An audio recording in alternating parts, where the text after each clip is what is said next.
Vous estimez vraiment être en harmonie avec vous-même dans votre parcours politique, monsieur le ministre? Tout à fait, tout à fait. Je défie quiconque de m'en prouver le contraire. Alors, nous sommes également allés chercher la seconde surprise de ce programme de Recto Verso. Monsieur le ministre, nous étions exactement en juin 2004, cela fait 10 ans, le 27 juin précisément, dans une radio urbaine de Yaoundé nommée Magic FM. Le programme aussi est connu, Démocrature, présenté par un journaliste que vous connaissez, Roger Kiyek de Kiki.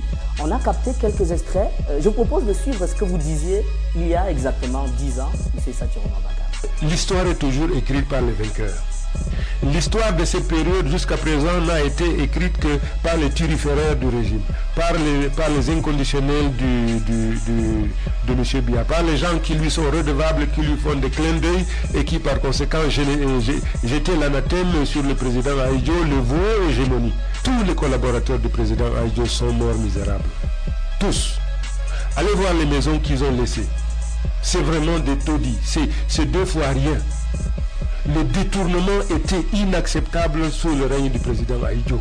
M. Biya ne peut pas prendre le Cameroun de la prospérité, comme lui-même il l'a dit, le ramener à la misère, comme c'est le cas aujourd'hui, et s'attendre à ce que ses concitoyens continuent à lui faire confiance et à jeter leur dévolu sur lui. C'est impossible. Le président Biya parle tout le temps de la réconciliation. Il ne la veut pas, il ne veut pas de cette réconciliation.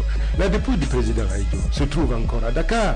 Il paraît que sa famille s'oppose au rapatriement de la dépouille. Je n'en sais rien, mais c'est pas vrai. C'est pas vrai. Le président Biya ne s'appartient pas. Le président Biya est un bien national. Il n'appartient ni à sa famille biologique, ni à sa famille culturelle. Il appartient à toute la nation. Ahidjo a été président de la République. Il cesse d'appartenir à sa famille biologique. Il appartient à tout le Cameroun et c'est au Cameroun d'organiser des funérailles solennelles et officielles au président Ahidjo. Que les gens cessent de dire que le président Biya est bon et ses collaborateurs sont mauvais. Le président Biya, il a dit lui-même, il suffit qu'il opine de la tête pour dégager toute personne qui ne lui convient pas. Il n'a que les gens qu'il veut et qui travaillent comme il veut. Qu'on cesse donc de faire des autres des boucs émissaires. Le responsable de la situation, puisque le président Biya est le seul comptable, ou de la prospérité ou de la misère.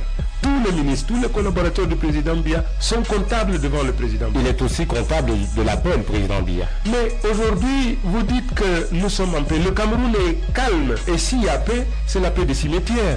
Regardez aujourd'hui le culte de la personnalité auquel on procède aujourd'hui au niveau des médias officiels. C'est simplement inacceptable. Le syndrome du Zaïre est en train donc de faire son apparition au Cameroun. Il faudrait que ce peuple baroudeur se réveille, qui se dise non. On doit construire la prospérité basée sur la solidarité, basée sur l'équité, sur la justice, et non aujourd'hui sur des mensonges grotesques et de l'assimilation. Je peux vous garantir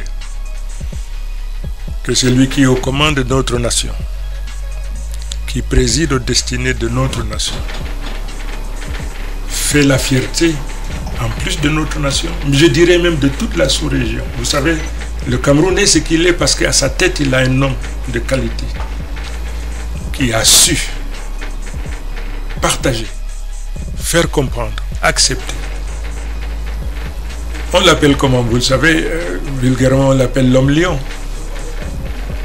L'homme lion n'a jamais redouté quoi que ce soit, l'homme lion n'a jamais eu peur de rien du tout. Donc, faut-il avoir peur? La réponse est non. Notre nation forte et parfaitement bien gouvernée,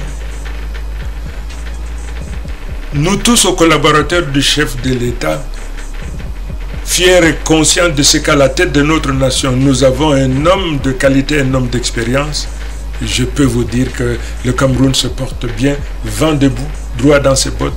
Notre chef fait face à toutes sortes de situations. Le Cameroun est en paix. Le Cameroun est stable.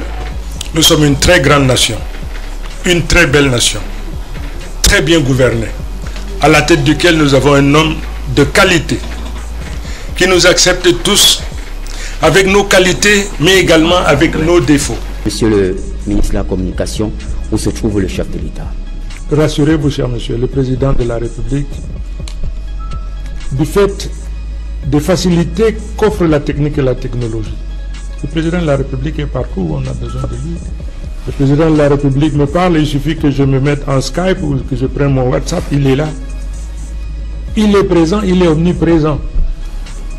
C'est pour vous rassurer, pour vous dire que H24, relevant de sa responsabilité et tous ses collaborateurs, sous sa haute responsabilité, nous sommes au service de cette très grande, de cette très belle nation. Ne vous inquiétez pas.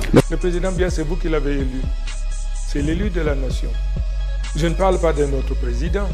Je parle de celui qui a été élu par la nation, qui est investi de plein pouvoir pour gouverner notre nation. Il m'a fait le plaisir et l'honneur.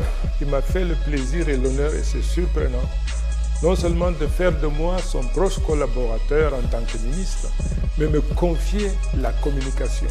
Aujourd'hui, je peux parler donc du président Biya comme si je l'avais vu, comme si j'avais reçu des instructions. Mais monsieur le ministre, cette répétition de l'appellation du président de la République peut être assimilée à une forme de griotisme quand même.